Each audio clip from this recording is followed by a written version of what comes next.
Appreciate it. This question was from Ms. Brooks, who unfortunately had to step out for a minute. Do the Medicaid fraud control units run by the state AG's offices still exist in many states? I'd have to find out, sir.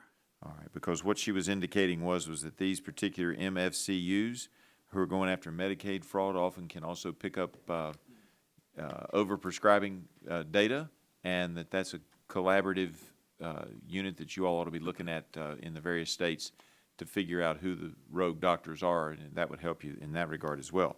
Mr. Patterson, moving on, how can you explain to me the DEA, how can you all maintain that voluntary registration surrender can be as effective a tool in protecting the public safety as an ISO if it takes years to get the voluntary surrender, as in the case of the owner of the Save Right #1 in Kermit, West Virginia? So that I would assume in that case, and again, I need to get the particular facts on it, the voluntary surrender probably came as part of the criminal case. And so what you would do is you would reverse that order and have the voluntary surrender or an ISO happening early on? Absolutely, sir. I can't go back and necessarily understand why certain people did certain things, you know, But you can make sure going forward that we shorten the time. Absolutely, sir. All right.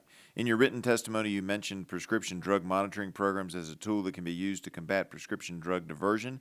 How does the DEA currently utilize the PDMP data in its investigations? So this varies state to state, because the concern is, again, is our access to this data and how we can access this data, and that is a state-by-state decision. And so every state varies. This is one of the big conversations that we've had with the 48 states that are parts of these two coalitions. All right, let us know how we can help. Your written testimony also mentioned that law enforcement access to PDMP data varies widely from state to state, as you've just told us. Can you tell me what the DEA is doing to address those concerns and to address any access barriers the agency currently faces with respect to the PDMPs? Again, working with all the states individually on these issues, and to the extent that we can leverage the coalitions to help us in that.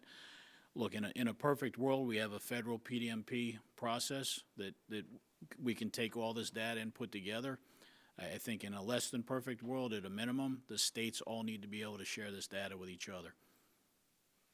And in your experience, are there areas, and you've just gone over some of it, but is there some other areas that we might be able to improve the PDMP process? I think that's the key piece.